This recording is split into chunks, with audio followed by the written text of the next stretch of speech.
ಬೆನ್ನಲ್ಲೇ ಚಿನ್ನಯ್ಯನನ್ನ ಎಸ್ಐಟಿ ಅಧಿಕಾರಿಗಳು ವಶಕ್ಕೆ ಪಡೆದಿದ್ದಾರೆ. ಇಂದಿನಿಂದ 10 ದಿನಗಳ ಕಾಲ ಎಸ್ಐಟಿ ಅಧಿಕಾರಿಗಳು ಚಿನ್ನಯ್ಯನ ವಿಚಾರಣೆಯನ್ನು ನಡೆಸಲಿದ್ದು, ಧರ್ಮಸ್ಥಳ, ಉಜಿರೆ, ಬೆಳ್ತಂಗಡಿ ಸುತ್ತಮುತ್ತ ಹಲವು ಕಡೆ ಕರೆದೊಯ್ದು ಸ್ಥಳ ಮಹಜರು ಕೂಡ ಮಾಡುವ ಸಾಧ್ಯತೆ ಇದೆ. ಧರ್ಮಸ್ಥಳದಲ್ಲಿ ನೂರಾರು ಶವ ಹೂತಿದ್ದಾಗಿ ತಲೆಬುರುಡೆ ತಂದ ಪ್ರಕರಣದಲ್ಲಿ ಬಂಧಿತನಾಗಿರುವ ಮುಸುಕುದಾರಿ ಸಿಎನ್ ಚಿನ್ನಯ್ಯನ ಅಣ್ಣನನ್ನ ಎಸ್ಐಟಿ ಪೊಲೀಸರು ವಶಕ್ಕೆ ಪಡೆದಿದ್ದಾರೆ. ಮುಸುಕುದಾರಿ ಚಿನ್ನಯ್ಯ ಅಣ್ಣ ತಾನಾಸಿ ಕೆಲಸ ಮಾಡ್ತಾ ಇದ್ದ ಸ್ಥಳಕ್ಕೆ ತೆರಳಿದಂತಹ ಎಸ್ಐಟಿ ಅಧಿಕಾರಿಗಳು ಅವರನ್ನ ವಶಕ್ಕೆ ಪಡೆದುಕೊಂಡು ಕಚೇರಿಗೆ ಕರೆತಂದಿದ್ದಾರೆ. ತಾನಾಸಿ ಅವರನ್ನ ವಿಚಾರಣೆಗೆ ಒಳಪಡಿಸಿದ್ದು, ಇವರ ತಮ್ಮ ಚಿನ್ನಯ್ಯನ ಬಗ್ಗೆ ಮಾಹಿತಿಯನ್ನ ಪಡೆದಿದ್ದಾರೆ ಎನ್ನಲಾಗಿದೆ.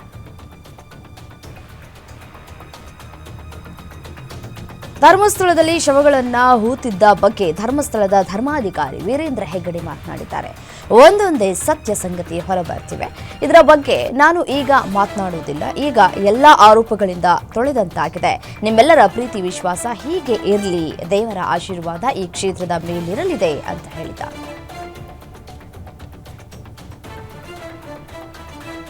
ಧರ್ಮಸ್ಥಳದಲ್ಲಿ ಶವಗಳನ್ನು ಹೂತಿದ್ದಾಗಿ ಹೇಳಿದ್ದ ಚಿನ್ನಯ್ಯನನ್ನ ಎಸ್ಐಟಿ ಅಧಿಕಾರಿಗಳು ಬಂಧಿಸಿದ್ದಾರೆ. ಈ ಬಗ್ಗೆ ಧರ್ಮಸ್ಥಳದ ಧರ್ಮಾಧಿಕಾರಿ ವೀರೇಂದ್ರ ಹೆಗ್ಗಡೆ ಮಾತನಾಡಿದ್ದಾರೆ. ಒಂದೊಂದೇ ಸತ್ಯ ಸಂಗತಿ ಹೊರಬರುತ್ತಿವೆ. ಇದರ ಬಗ್ಗೆ ನಾನು ಈಗ ಮಾತನಾಡುವುದಿಲ್ಲ ಅಂತ ವಿಶ್ವಾಸವನ್ನು ವ್ಯಕ್ತಪಡಿಸಿದ್ದಾರೆ.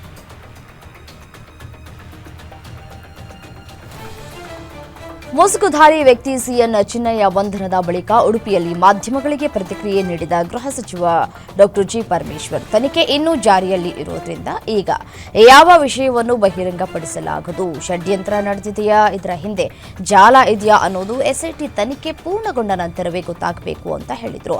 ಬೇರೆ ಯಾರ್ಯಾರೋ ಆಡ್ತಾ ಇರುವ ಮಾತುಗಳನ್ನು ಆಧರಿಸಿ ಹೇಳಿಕೆಯನ್ನ ನೀಡೋದಕ್ಕಾಗಲ್ಲ.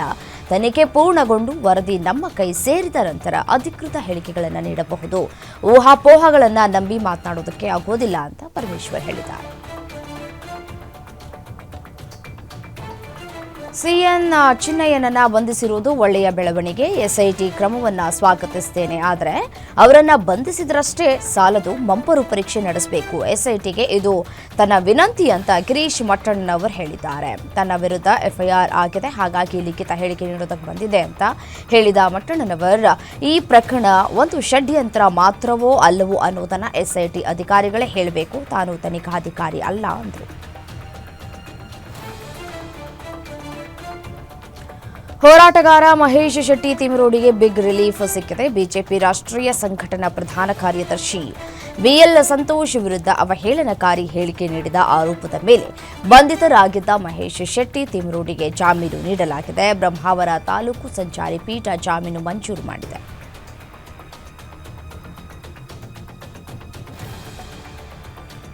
ಧರ್ಮಸ್ಥಳ ಪ್ರಕರಣಕ್ಕೆ ಸಂಬಂಧಿಸಿದಂತೆ ಕ್ರಿಮಿನಲ್ ಆರೋಪ ಎದುರಿಸ್ತಾ ಇರೋ ಯೂಟ್ಯೂಬರ್ ಎಂಡಿ ಸಮೀರ್ಗೆ ಪೊಲೀಸರು ಸಮನ್ಸ್ ಜಾರಿ ಮಾಡಿದ್ದಾರೆ. ಧರ್ಮಸ್ಥಳ ಪ್ರಕರಣಕ್ಕೆ ಸಂಬಂಧಿಸಿದ ವಿಷಯದ ಕುರಿತು ಸಮೀರ್ ಕ್ರಿಮಿನಲ್ ಆರೋಪದಲ್ಲಿ ನಿರೀಕ್ಷಣಾ ಜಾಮೀನು ಪಡೆದಿರುವ ಹಿನ್ನೆಲೆಯಲ್ಲಿ ಇದೀಗ ವಿಶೇಷ ತಂಡ ಪರಿಶೀಲನೆಯನ್ನ ಕೂಡ ನಡೆಸ್ತಾ ಇದೆ. ಈ ವಿಚಾರಣೆಯ ಭೀತಿ ಕೂಡ ಎದುರಿಸ್ತಾ ಇದ್ದಾನೆ ಸಮೀರ್.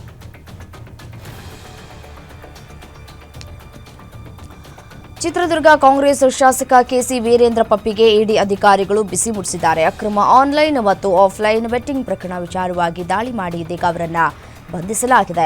ಸತತ 18 ಗಂಟೆಗೂ ಹೆಚ್ಚು ಕಾಲ ಪರಿಶೀಲಿಸಿದ ಇಡಿ ಅಧಿಕಾರಿಗಳು ಕೆಸಿ ವೀರೇಂದ್ರ ಪಪ್ಪಿ ಮನೆಯಲ್ಲಿ ಕೋಟ್ಯಾಂತರ ರೂಪಾಯಿ ನಗದು, ವಿದೇಶಿ ಕರೆನ್ಸಿ ಸೇರಿದಂತೆ ಚಿನ್ನಾಭರಣ ಮತ್ತು ವಾಹನಗಳನ್ನು ಜಪ್ತಿ ಮಾಡಿದ್ದಾರೆ. ತಡರಾತ್ರಿ ಬೆಂಗಳೂರಿಗೆ ಕರೆತಂದ ಇಡಿ ಅಧಿಕಾರಿಗಳು ಬೋರಿಂಗ್ ಆಸ್ಪತ್ರೆಯಲ್ಲಿ ಮೆಡಿಕಲ್ ಟೆಸ್ಟ್ ಮಾಡಿಸಿ ತಮ್ಮ ಕಚೇರಿಗೆ ಕರೆದುಕೊಂಡು ಹೋಗಿದ್ದಾರೆ.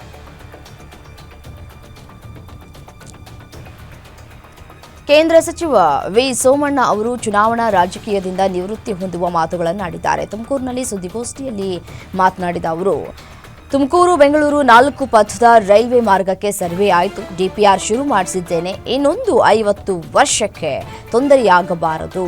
ನಾನು ಇನ್ನೂ 50 ವರ್ಷ ಇರ್ತೇನೇನಪ್ಪ, ದೇವರೇ ಬಂದು ಮತ್ತೆ ಚುನಾವಣೆಗೆ ನಿಲ್ಲು ಅಂದರೂ ಕೇಳಲ್ಲ. ನನ್ನ ಭಾವನೆ ಹಾಗಿದೆ ಅಂತ ನಿವೃತ್ತಿಯ ಮಾತುಗಳನ್ನಾಡಿದ್ದಾರೆ.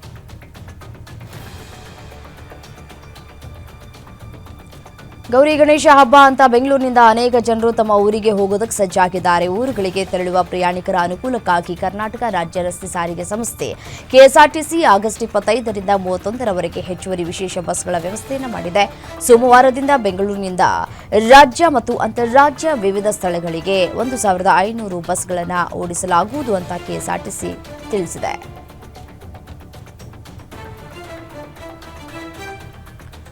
ಭಾರತ ತನ್ನದೇ ಆದ ಬಾಹ್ಯಾಕಾಶ ನಿಲ್ದಾಣವನ್ನು ನಿರ್ಮಿಸುವತ್ತ ಕೆಲಸ ಮಾಡ್ತಾ ಇದೆ ಅಂತ ಪ್ರಧಾನಿ ನರೇಂದ್ರ ಮೋದಿ ಘೋಷಿಸಿದ್ದಾರೆ. ಭಾರತೀಯ ಗಗನಯಾತ್ರಿ ಶುಭಾಂಶು ಶುಕ್ಲಾ ಅವರ ಬಾಹ್ಯಾಕಾಶ ಯಾನದ ಯಶಸ್ಸನ್ನು ಪ್ರಧಾನಿ ನರೇಂದ್ರ ಮೋದಿ ಪ್ರಸ್ತಾಪಿಸಿದರು. ದೇಶವು ಶೀಘ್ರದಲ್ಲೇ ಗಗನಯಾತ್ರಿಗಳ ಗುಂಪನ್ನು ನಿರ್ಮಿಸಲಿದೆ. ಇಸ್ರೋ ಬಹುನಿರೀಕ್ಷಿತ ಭಾರತೀಯ ಅಂತರಿಕ್ಷ ನಿಲ್ದಾಣ ಮಾಡ್ಯೂಲ್ನ ಮಾದರಿಯನ್ನ ಅನಾವರಣಗೊಳಿಸಿದ ಬಳಿಕ ಪ್ರಧಾನಿ ನರೇಂದ್ರ ಮೋದಿ ಈ ಹೇಳಿಕೆಯನ್ನು ನೀಡಿದ್ದಾರೆ.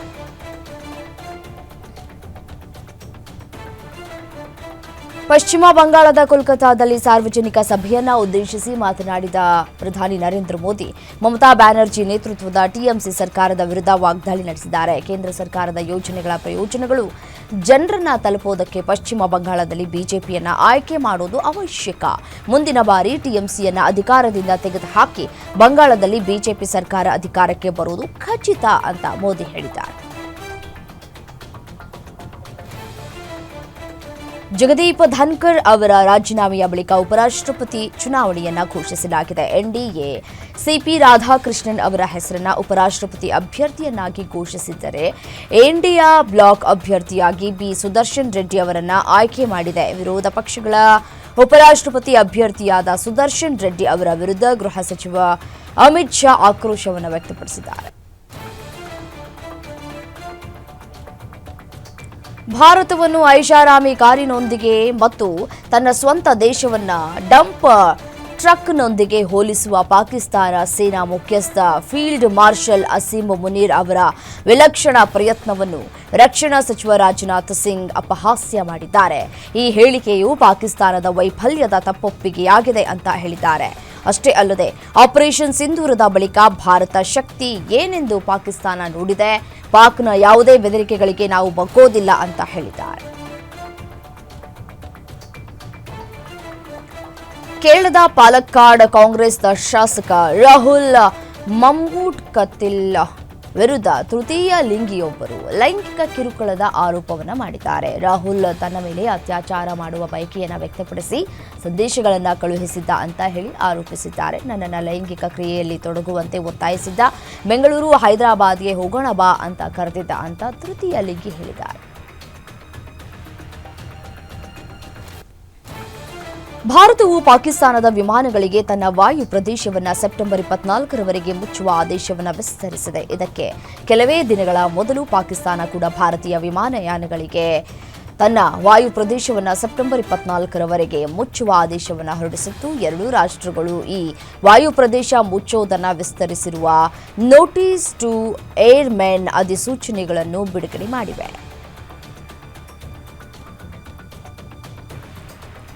ಟಿಕ್ಟಾಕ್ ಮೇಲಿನ ನಿರ್ಬಂಧವನ್ನು ತೆಗೆದುಹಾಕಿದೆ ಅನ್ನೋದು ಸುಳ್ಳು. ಇಂತಹ ಯಾವುದೇ ಆದೇಶವನ್ನು ಭಾರತ ಸರ್ಕಾರವು ಹೊರಡಿಸಿಲ್ಲ.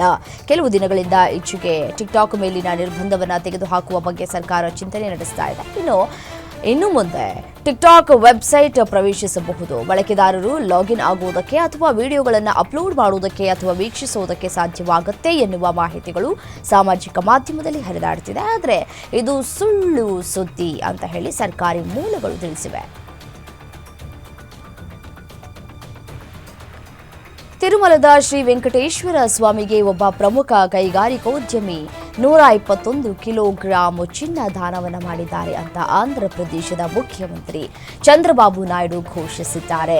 ಈ ದಾನವು ತಿರುಮಲ ತಿರುಪತಿ ದೇವಸ್ಥಾನ ಶಿಕ್ಷಣ, ಆರೋಗ್ಯ ಮತ್ತು ಇತರ ಕಲ್ಯಾಣ ಕಾರ್ಯಕ್ರಮಗಳನ್ನು ನಡೆಸುವುದಕ್ಕೆ ದೊಡ್ಡ ನೆರವಾಗಲಿದೆ ಅಂತ ತಿಳಿಸಿದ್ದಾರೆ. ಎಕ್ಸ್ ಪೋಸ್ಟ್ನಲ್ಲಿ ತಮ್ಮ ಅಭಿಪ್ರಾಯವನ್ನು ಹಂಚಿಕೊಂಡ ಸಿಎಂ ಚಂದ್ರಬಾಬು ನಾಯ್ಡು ಫಿಫೋರ್ ಕಾರ್ಯಕ್ರಮಕ್ಕೆ ಸಕಾರಾತ್ಮಕ ಪ್ರತಿಕ್ರಿಯೆಯನ್ನ ವ್ಯಕ್ತವಾದದ್ದಕ್ಕೆ ತೃಪ್ತಿಯನ್ನ ವ್ಯಕ್ತಪಡಿಸಿದ್ದಾರೆ. ತಮಿಳುನಾಡಿನ ಅವಿನಾಶಿಯಲ್ಲಿ ನಡೆದ ಕಾರು ಅಪಘಾತ ಆತಂಕವನ್ನು ಮೂಡಿಸಿದೆ. ಕಾರನ್ನು ಇಳಿಜಾರಿನಲ್ಲಿ ನಿಲ್ಲಿಸಿದಾಗ ಇದ್ದಕ್ಕಿದ್ದಂತೆ ಹಿಂದಕ್ಕೆ ಚಲಿಸುವುದಕ್ಕೆ ಆರಂಭಿಸಿದೆ. ಆಗ ವ್ಯಕ್ತಿಯೊಬ್ಬರು ಕಾರಿನ ಬಾಗಿಲನ್ನು ತೆರೆದು ಬ್ರೇಕ್ ಹಾಕೋದಕ್ಕೆ ಪ್ರಯತ್ನಿಸಿದ್ದಾರೆ. ಆಗ ಅವರ ಮೇಲೆ ಕಾರು ಹರಿದಿದೆ. ಈ ವೇಳೆ ಅವರ ತಲೆಗೆ ಗಂಭೀರವಾಗಿ ಗಾಯವಾಗಿದೆ, ಬ್ರೈನ್ ಡೆಡ್ ಆಗಿದೆ. ನಂತರ ಆ ಕಾರು ಹಿಂದಿದ್ದ ಗೂಡಂಗಡಿಯೊಂದಕ್ಕೆ ಡಿಕ್ಕಿಯನ್ನ ಹೊಡೆದಿದೆ. ಈ ದೃಶ್ಯ ಸಿಸಿಟಿವಿಯಲ್ಲಿ ಸೆರೆಯಾಗಿದೆ. ಈ ಘಟನೆಗೆ ಕಾರಣ ಇನ್ನೂ ಸ್ಪಷ್ಟವಾಗಿಲ್ಲ. ಟಾಟಾ ಮೋಟಾರ್ಸ್ ಸಂತಾಪವನ್ನು ವ್ಯಕ್ತಪಡಿಸಿದೆ. ರಾಷ್ಟ್ರ ರಾಜಧಾನಿ ದೆಹಲಿಯಲ್ಲಿ ಆಘಾತಕಾರಿ ಅಪಘಾತವೊಂದು ನಡೆದಿದೆ. ವಾಹನ ಚಲಾಯಿಸುವಾಗ ಕೊಂಚ ಎಚ್ಚರ ತಪ್ಪಿದ್ರೂ ಭಾರೀ ಅಪಘಾತ ಸಂಭವಿಸುತ್ತೆ ಎಂಬುದಕ್ಕೆ ಇದು ಉದಾಹರಣೆಯಾಗಿದೆ. ರಸ್ತೆ ಬದಿಯಲ್ಲಿ ತನ್ನ ಪಾಡಿಗೆ ತಾನು ಕೆಲಸ ಮಾಡುತ್ತಾ ಕುಳಿತಿದ್ದ ವ್ಯಕ್ತಿಯ ಮೇಲೆ ಹತ್ತಿದ ತಿರುವಿನಿಂದ ಬಂದ ಕಾರೊಂದು ಆತನನ್ನ ಚಕ್ರದ ಅಡಿ ಎಳೆದುಕೊಂಡು ಹೋಗಿದೆ. ಆತನ ಮೇಲೆ ಕಾರಿನ ಎರಡೂ ಚಕ್ರಗಳು ಹತ್ತಿರುವ ದೃಶ್ಯ ಸಿಸಿಟಿವಿಯಲ್ಲಿ ದಾಖಲಾಗಿದೆ. ಈ ವಿಡಿಯೋ ಸಾಮಾಜಿಕ ಜಾಲತಾಣದಲ್ಲಿ ವೈರಲ್ ಆಗಿದೆ.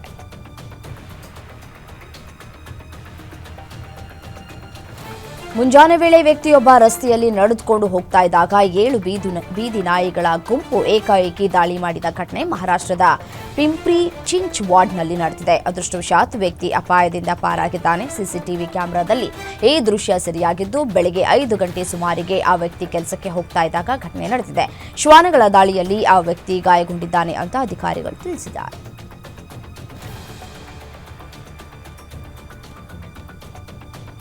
ಬೀದಿ ನಾಯಿಗಳಿಗೆ ಊಟ ಬಡಿಸಿದ್ದ ಯುವತಿಗೆ ವ್ಯಕ್ತಿಯೋರ್ವ ಕಪಾಳ ಮೋಕ್ಷ ಮಾಡಿರುವಂತಹ ಘಟನೆ ಉತ್ತರ ಪ್ರದೇಶದ ಗಾಜಿಯಾಬಾದ್ನಲ್ಲಿ ನಡೆದಿದೆ. ಗಾಜಿಯಾಬಾದ್ನ ವಿಜಯನಗರದಲ್ಲಿರುವ ಬ್ರಹ್ಮಪುತ್ರ ಎನ್ಕ್ಲೇವ್ ಸೊಸೈಟಿ ಅಪಾರ್ಟ್ಮೆಂಟ್ ಬಳಿ ಸ್ಥಳೀಯ ನಿವಾಸಿ ಯಶಿಕಾ ಶುಕ್ಲಾ ಎಂಬ ಯುವತಿ ಬೀದಿ ನಾಯಿಗಳಿಗೆ ಆಹಾರವನ್ನು ನೀಡ್ತಾ ಇದ್ರು. ಇದನ್ನು ಗಮನಿಸಿದ ಕಮಲ್ ಖನ್ನಾ ಎಂಬಾತ ಯುವತಿ ನಡೆಗೆ ತೀವ್ರ ಆಕ್ರೋಶವನ್ನು ವ್ಯಕ್ತಪಡಿಸಿದ್ದಾರೆ. ಮಾತ್ರವಲ್ಲದೆ ನೋಡುತ್ತಲೇ ಆಕೆಯ ಕಪಾಳಕ್ಕೆ ಹಿಗಾಮುಗ ಬಾರಿಸಿದ್ದಾರೆ.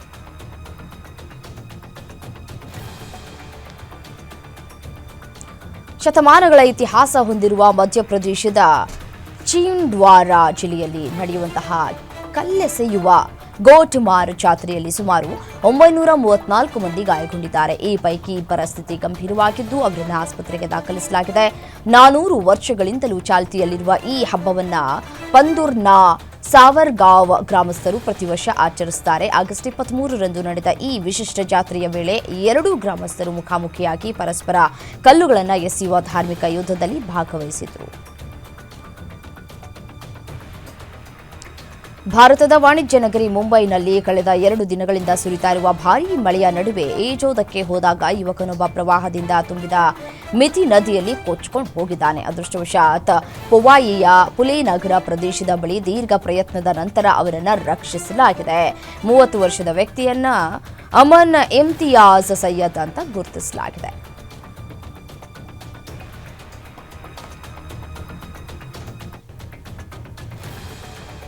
ದೆಹಲಿಯಲ್ಲಿ ಭಾರೀ ಮಳೆಯಾಗಿದ್ದು ಪ್ರಮುಖ ಪ್ರದೇಶಗಳು ಜಲಾವೃತಗೊಂಡಿವೆ. ದೆಹಲಿ ಪ್ರದೇಶದಾದ್ಯಂತ ಭಾರೀ ಸಂಚಾರ ಅಸ್ತವ್ಯಸ್ತವಾಗಿದೆ. ರಾಷ್ಟ್ರೀಯ ರಾಜಧಾನಿ ದೆಹಲಿಯಲ್ಲಿ ಮಳೆ ಮುಂದುವರೆದಿದ್ದರಿಂದ ಭಾರತ ಹವಾಮಾನ ಇಲಾಖೆ ದೆಹಲಿ ಮತ್ತು ಪಕ್ಕದ ಪ್ರದೇಶಗಳಿಗೆ ರೆಡ್ ಅಲರ್ಟ್ ನೀಡಿದೆ. ಭಾರೀ ಮಳೆಯಾಗ್ತಾ ಇರೋದ್ರಿಂದ ಟ್ರಾಫಿಕ್ ಜಾಮ್ ಉಂಟಾಗಿದ್ದು ವಾಹನಗಳು ಮಳೆಯ ನೀರಿನಲ್ಲಿ ನಿಂತಲ್ಲೇ ನಿಂತಿವೆ.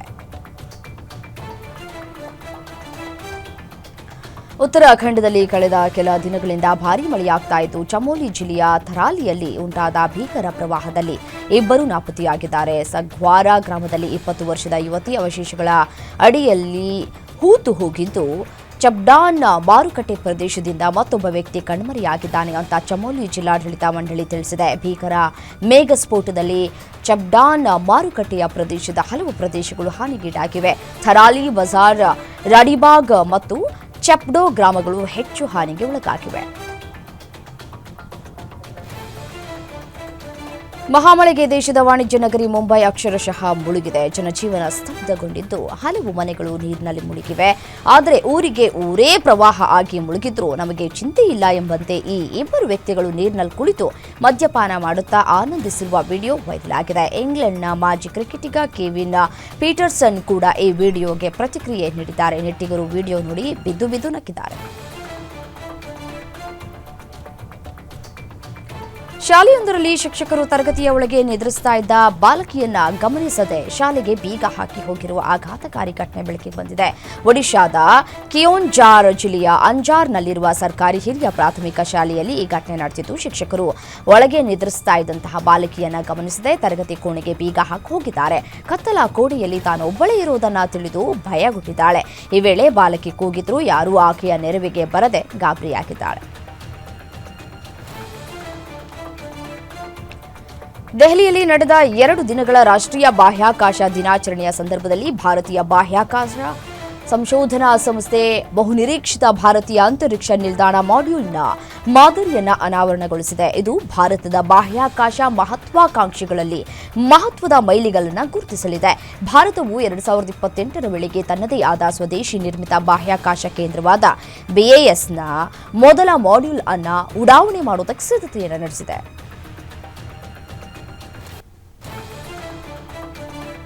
ರೈಲು ಹಳಿಯ ಮೇಲೆ ಆನೆಯೊಂದು ನಡೆದುಕೊಂಡು ಹೋಗ್ತಾ ಇರುವ ದೃಶ್ಯ ಸಾಮಾಜಿಕ ಮಾಧ್ಯಮದಲ್ಲಿ ವೈರಲ್ ಆಗಿದೆ. ಭಾರತೀಯ ಅರಣ್ಯ ಸೇವೆಗಳ ಅಧಿಕಾರಿ ಪರ್ವೀನ್ ಕಸ್ವಾನ್ ವಿಡಿಯೋವನ್ನು ಹಂಚಿಕೊಂಡಿದ್ದು ಸಾಮಾಜಿಕ ಮಾಧ್ಯಮದಲ್ಲಿ ಭಾರಿ ವೈರಲ್ ಆಗಿದೆ. ಪಶ್ಚಿಮ ಬಂಗಾಳದಲ್ಲಿ ನಡೆದಿರುವ ಘಟನೆ ಇದಾಗಿದ್ದು, ಆನೆಯನ್ನ ನೋಡ್ತಾ ಇದ್ದಂತೆ ರೈಲು ನಿರ್ವಾಹಕರು ಬ್ರೇಕ್ ಹಾಕಿದ್ದಾರೆ. ಈ ಮೂಲಕ ಆನೆಯನ್ನ ರಕ್ಷಿಸಿದ್ದಾರೆ.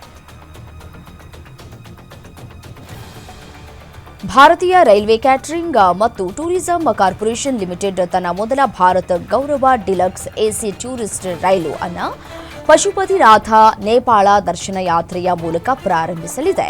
ಈ ವಿಶೇಷ ರೈಲಿನಲ್ಲಿ ರೆಸ್ಟೋರೆಂಟ್ ಸೌಲಭ್ಯವಿದ್ದು, ಇದರಲ್ಲಿ ಇಂದೋರ್ನಿಂದ ಅಕ್ಟೋಬರ್ 4ರಂದು ಪ್ರಯಾಣ ಆರಂಭಿಸಲಿದೆ. ಇಂದೋರ್, ಉಜ್ಜಯಿನಿ, ಸತ್ನಾ ಸೇರಿದಂತೆ ಪ್ರಮುಖ ತಾಣಗಳಿಗೆ ಭೇಟಿಯನ್ನು ನೀಡಲಿದೆ.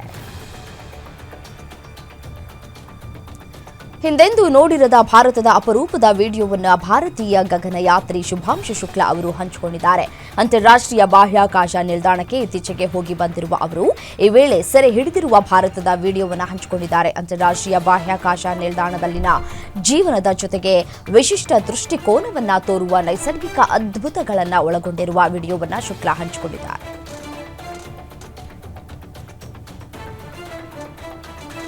ಹೆಚ್ಚುತ್ತಿರುವ ಭಿನ್ನಾಭಿಪ್ರಾಯಗಳು ಹಾಗೂ ಸುಂಕ ಸಮರದ ನಡುವೆಯೇ ಭಾರತಕ್ಕೆ ಅಮೆರಿಕದ ಮುಂದಿನ ರಾಯಭಾರಿಯಾಗಿ ಡೊನಾಲ್ಡ್ ಟ್ರಂಪ್ ಅತ್ಯಂತ ಆಪ್ತ, ಸದ್ಯ ಶ್ವೇತ ಭವನದಲ್ಲಿ ಟ್ರಂಪ್ ಸಲಹೆಗಾರರಾಗಿರುವ ಸೆರ್ಗಿಯೋ ಗೋರ್ ಅವರನ್ನು ಆಯ್ಕೆ ಮಾಡಲಾಗಿದೆ. ಈ ಕುರಿತು ಟ್ರಂಪ್ ಮಾಹಿತಿ ನೀಡಿದ್ದು, ಸೆರ್ಗಿಯೋ ಗೋರ್ ಅವರು ಭಾರತಕ್ಕೆ ಮುಂದಿನ ಅಮೆರಿಕದ ರಾಯಭಾರಿ ಹಾಗೂ ದಕ್ಷಿಣ ಮತ್ತು ಮಧ್ಯ ಏಷ್ಯಾ ವ್ಯವಹಾರಗಳ ವಿಶೇಷ ರಾಯಭಾರಿಯಾಗಲಿದ್ದಾರೆ ಅಂತ ತಿಳಿಸಿದ್ದಾರೆ.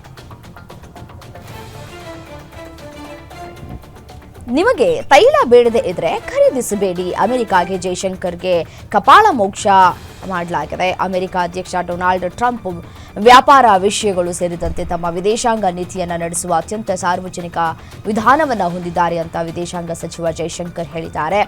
ಭಾರತ ಮತ್ತು ರಷ್ಯಾದ ಇಂಧನ ಸಂಬಂಧವನ್ನು ವಿದೇಶಾಂಗ ಸಚಿವ ಜೈಶಂಕರ್ ಸಮರ್ಥಿಸಿಕೊಂಡಿದ್ದಾರೆ.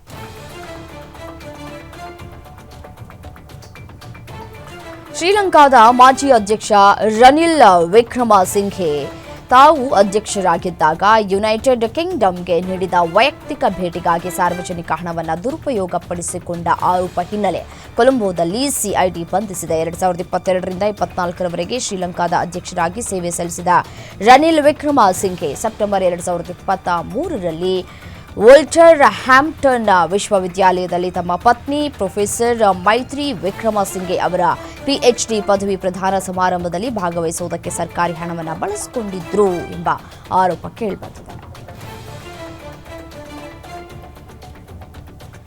ಭಾರತದೊಂದಿಗೆ ಕದನ ವಿರಾಮ ಘೋಷಣೆಗೆ ಮೊದಲು ಕರೆ ಮಾಡಿದ್ದು ಯಾರು ಎಂಬ ಬಗ್ಗೆ ಪಾಕ್ ವಿದೇಶಾಂಗ ಸಚಿವ ಇಶಾಕ್ ದಾರ್ ಹೊಸ ವರಸೆಯನ್ನು ಆರಂಭಿಸಿದ್ದಾನೆ. ಕಾಶ್ಮೀರ ಮತ್ತು ಇತರ ಎಲ್ಲ ಬಾಕಿ ಇರುವ ಸಮಸ್ಯೆಗಳನ್ನು ಚರ್ಚಿಸುವುದಕ್ಕೆ ಭಾರತದೊಂದಿಗೆ ಸಮಗ್ರ ಸಂವಾದಕ್ಕೆ ಪಾಕಿಸ್ತಾನ ಸಿದ್ಧವಾಗಿದೆ ಅಂತ ವಿದೇಶಾಂಗ ಸಚಿವ ಇಶಾಕ್ ದಾರ್ ಹೇಳಿದ್ದಾರೆ. ಯಾವಾಗ ಮಾತುಕತೆ ನಡೆದರೂ ಅದು ಕಾಶ್ಮೀರದ ಬಗ್ಗೆ ಮಾತ್ರವಲ್ಲ, ಎಲ್ಲಾ ವಿಷಯಗಳ ಬಗ್ಗೆಯೂ ಇರುತ್ತೆ ಅಂತ ಇಸ್ಲಾಮಾಬಾದ್ನ ಸಂಸತ್ನಲ್ಲಿ ಹೇಳಿದ್ದಾನೆ. ಈ ತಿಂಗಳ ಅಂತ್ಯದಲ್ಲಿ ತಿಯಾನ್ಜಿನ್ನಲ್ಲಿ ನಡೆಯಲಿರುವ ಶಾಂಘೈ ಸಹಕಾರ ಸಂಸ್ಥೆಯ ಶೃಂಗಸಭೆಯು ಇತಿಹಾಸದಲ್ಲಿಯೇ ಅತ್ಯಂತ ದೊಡ್ಡ ಸಭೆಯಾಗಲಿದೆ ಅಂತ ಚೀನಾ ಹೇಳಿದೆ. ಇದರಲ್ಲಿ ಪ್ರಧಾನಿ ನರೇಂದ್ರ ಮೋದಿ ಸೇರಿ 70 ವಿಶ್ವ ನಾಯಕರು ಭಾಗವಹಿಸಲಿದ್ದಾರೆ. 10 ಸದಸ್ಯರ ಶೃಂಗಸಭೆಯು ಆಗಸ್ಟ್ 31ರಿಂದ ಸೆಪ್ಟೆಂಬರ್ 1ರವರೆಗೆ ತಿಯಾನ್ಜಿನ್ನಲ್ಲಿ ನಡೆಯಲಿದ್ದು, ಇದು ಚೀನಾ ಆಯೋಜಿಸುತ್ತಾ ಇರುವ 5ನೇ ಶೃಂಗಸಭೆಯಾಗಿದೆ. ಇದು ಎಸ್ಸಿಒ ಇತಿಹಾಸದಲ್ಲಿ ಅತ್ಯಂತ ದೊಡ್ಡ ಸಭೆಯಾಗಲಿದೆ ಅಂತ ಚೀನಾದ ಸಹಾಯಕ ವಿದೇಶಾಂಗ ಸಚಿವ ಲಿಯು ಬಿನ್ ತಿಳಿಸಿದ್ದಾರೆ. ಅಮೆರಿಕದ ಡ್ರೇಕ್ ಪ್ಯಾಸೇಜ್ ಪ್ರದೇಶದಲ್ಲಿ ಪ್ರಬಲ ಭೂಕಂಪ ಸಂಭವಿಸಿದೆ. ಇದರ ತೀವ್ರತೆ ರಿಕ್ಟರ್ ಮಾಪಕದಲ್ಲಿ 7.5ರಷ್ಟು ದಾಖಲಾಗಿದೆ. ಭೂಕಂಪದ ನಂತರ ಸುನಾಮಿಯ ಭಯ ಆವರಿಸಿದೆ. ಡ್ರೇಕ್ ಪ್ಯಾಸೇಜ್ ದಕ್ಷಿಣ ಅಮೆರಿಕ ಮತ್ತು ಅಂಟಾರ್ಟಿಕಾ ನಡುವೆ ಇದೆ. ಯುನೈಟೆಡ್ ಸ್ಟೇಟ್ಸ್ ಭೂವೈಜ್ಞಾನಿಕ ಸಮೀಕ್ಷೆಯ ಆರಂಭಿಕ ವರದಿಗಳು ಭೂಕಂಪದ ತೀವ್ರತೆಯನ್ನ 8.0 ಅಂತ ಹೇಳಿವೆ. ದಕ್ಷಿಣ ಅಮೆರಿಕ ಮತ್ತು ಅಂಟಾರ್ಟಿಕಾ ಟೆಕ್ಟೋನಿಕ್ ಪ್ಲೇಟ್ಗಳ ಜಂಕ್ಷನ್ನಲ್ಲಿ ಈ ಒಂದು ಪ್ರದೇಶ ಇರುವುದರಿಂದ ಕಂಪನಗಳು ಹೆಚ್ಚಿವೆ. ನ್ಯೂಯಾರ್ಕ್ನಲ್ಲಿ ಭೀಕರ ರಸ್ತೆ ಅಪಘಾತ ಸಂಭವಿಸಿದ್ದು, ಭಾರತೀಯರು ಸೇರಿದಂತೆ 54 ಜನರನ್ನ ಹೊತ್ತೊಯ್ತಾ ಇದ್ದ ಪ್ರವಾಸಿ ಬಸ್ಸೊಂದು ಉರುಳಿಬಿದ್ದು 5 ಸಾವನ್ನಪ್ಪಿದ್ದಾರೆ. ನಯಾಗರಾ ಜಲಪಾತವನ್ನ ವೀಕ್ಷಿಸಿದ ನಂತರ ಪ್ರವಾಸಿಗರು ನ್ಯೂಯಾರ್ಕ್ ನಗರಕ್ಕೆ ಹಿಂದಿರುಗ್ತಾ ಇದ್ದಾಗ ಬಫಲೋದಿಂದ ಪೂರ್ವದಲ್ಲಿ ದುರ್ಘಟನೆ ಸಂಭವಿಸಿದೆ. ಅಪಘಾತಕ್ಕೀಡಾದ ಬಸ್ನಲ್ಲಿ ಭಾರತೀಯ, ಚೀನಿ ಮತ್ತು ಫಿಲಿಪಿನೋ ಮೂಲದವರು ಇದ್ರು ಅಂತ ಹೇಳಿ ತಿಳಿದು ಬಂದಿದೆ.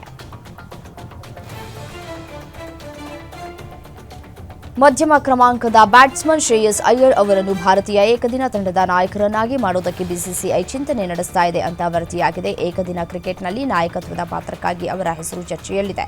ಏಷ್ಯಾ ಕಪ್ ಟಿ20 ತಂಡದಿಂದ ಶ್ರೇಯಸ್ ಅಯ್ಯರ್ ಅವರನ್ನ ಕೈಬಿಟ್ಟರೂ ಅವರಿಗೆ ಏಕದಿನ ನಾಯಕತ್ವ ನೀಡುವ ಕುರಿತು ಬಿಸಿಸಿಐನಲ್ಲಿ ಚಿಂತನೆ ನಡೆದಿದೆ ಎನ್ನಲಾಗಿದೆ.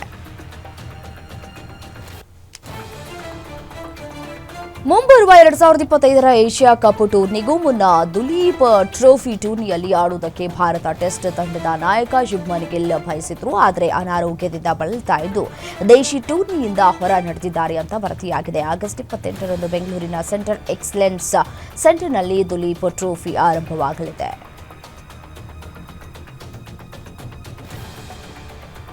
ಆಸ್ಟ್ರೇಲಿಯಾ ವಿರುದ್ಧದ ಏಕದಿನ ಸರಣಿಯ ನಿಮಿತ್ತ ವಿರಾಟ್ ಕೊಹ್ಲಿ ಲಂಡನ್ನ ಲಾರ್ಡ್ಸ್ ಅಂಗಣದಲ್ಲಿ ಕಠಿಣ ಅಭ್ಯಾಸವನ್ನು ನಡೆಸ್ತಾ ಇದ್ದಾರೆ.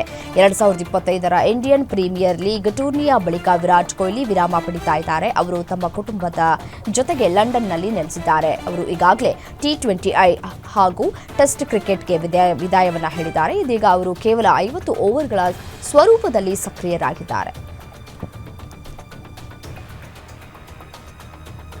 ಬರೋಬ್ಬರಿ 24 ವರ್ಷಗಳ ನಂತರ ದಕ್ಷಿಣ ಆಫ್ರಿಕಾದಲ್ಲಿ ಏಕದಿನ ವಿಶ್ವಕಪ್ ನಡೆಯಲಿದೆ. 2027ರಲ್ಲಿ ದಕ್ಷಿಣ ಆಫ್ರಿಕಾ, ಜಿಂಬಾಬ್ವೆ ಮತ್ತು ನಮೀಬಿಯಾಗಳಲ್ಲಿ ಜಂಟಿ ಆತಿಥ್ಯದಲ್ಲಿ ಈ ಒಂದು ಟೂರ್ನಿ ನಡೆಯಲಿದೆ. ಕ್ರಿಕೆಟ್ ದಕ್ಷಿಣ ಆಫ್ರಿಕಾ ಈ ಮಹತ್ವದ ಟೂರ್ನಿಗೆ ಸಿದ್ಧತೆಯನ್ನು ಆರಂಭಿಸಿದೆ. 50 ಓವರ್ಗಳ ಟೂರ್ನಿಯ ಯೋಜನೆಯನ್ನ ಕ್ರಿಕೆಟ್ ದಕ್ಷಿಣ ಆಫ್ರಿಕಾ ಬಿಡುಗಡೆ ಮಾಡಿದೆ.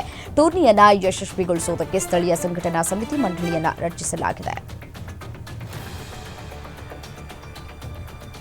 ಚಿತ್ರದುರ್ಗದ ಮೂಲದ ರೇಣುಕಾಸ್ವಾಮಿ ಕೊಲೆ ಪ್ರಕರಣದಲ್ಲಿ ಪರಪ್ಪನ ಅಗ್ರಹಾರ ಕೇಂದ್ರ ಕಾರಾಗೃಹದಲ್ಲಿ ನ್ಯಾಯಾಂಗ ಬಂಧನದಲ್ಲಿರುವಂತಹ ನಟ ದರ್ಶನ್, ಪವಿತ್ರ ಗೌಡ ಸೇರಿದಂತೆ 7 ಆರೋಪಿಗಳು ವಿಡಿಯೋ ಕಾನ್ಫರೆನ್ಸ್ ಮೂಲಕ ವಿಚಾರಣೆಗೆ ಹಾಜರಾದರು. ದರ್ಶನ್ ಮತ್ತಿತರರನ್ನ ರಾಜ್ಯದ ವಿವಿಧ ಕಾರಾಗೃಹಗಳಿಗೆ ಸ್ಥಳಾಂತರಿಸಬೇಕು ಅಂತ ಪ್ರಾಸಿಕ್ಯೂಷನ್ ಪರ ವಕೀಲರು ಸಲ್ಲಿಸಿದ್ದ ಅರ್ಜಿ ವಿಚಾರಣೆಯನ್ನ ಉನ್ನತ ನ್ಯಾಯಾಲಯ ನಡೆಸಿದ್ದು ಆಗಸ್ಟ್ 30ಕ್ಕೆ ವಿಚಾರಣೆಯನ್ನ ಮುಂದೂಡಿದೆ.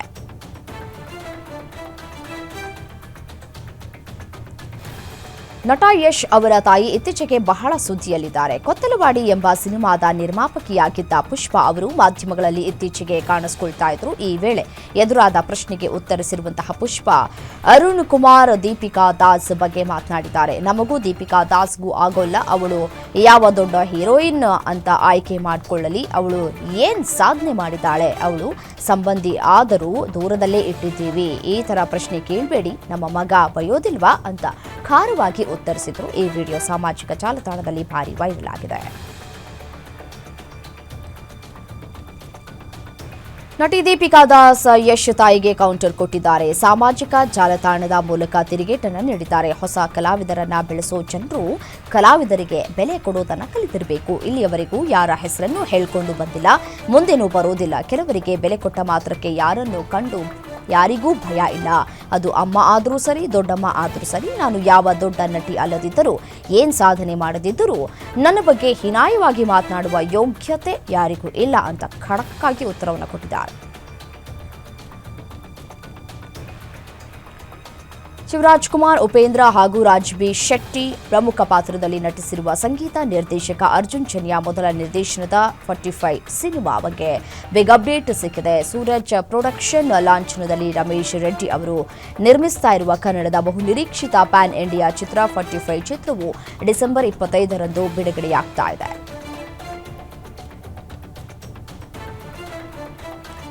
ಬಿಗ್ ಬಾಸ್ ಕನ್ನಡ ರಿಯಾಲಿಟಿ ಶೋದಲ್ಲಿ ಸ್ಪರ್ಧಿಸಿದ social media influencer Sonu Srinivas Gowda ಆಗಾಗ ವಿದೇಶಗಳಿಗೆ ಪ್ರವಾಸವನ್ನ ಮಾಡುತ್ತಾ ತಮ್ಮ ಹಾಟ್ ಫೋಟೋಗಳನ್ನು ಪೋಸ್ಟ್ ಮಾಡಿ ಸದಾ ಸುದ್ದಿಯಲ್ಲಿರ್ತಾರೆ. ಸದ್ಯ ಅವರು ಶ್ರೀಲಂಕಾಕ್ಕೆ ಹಾರಿದ್ದು ಅಲ್ಲಿ ರಜೆಯನ್ನ ಎಂಜಾಯ್ ಮಾಡ್ತಾ ಇದ್ದಾರೆ.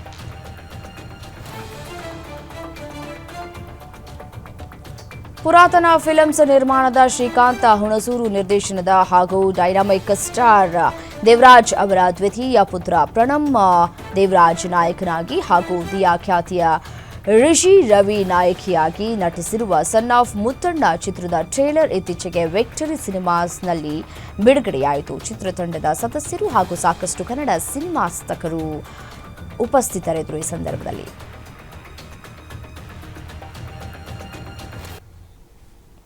ಇವಿಷ್ಟು ಈ ಕ್ಷಣದ ನ್ಯೂಸ್ ಅಪ್ಡೇಟ್. ನೋಡ್ತಾ ಇರಿ ಗ್ಯಾರಂಟಿ ನ್ಯೂಸ್, ಸುದ್ದಿ ಖಚಿತ, ನ್ಯಾಯ ನಿಶ್ಚಿತ.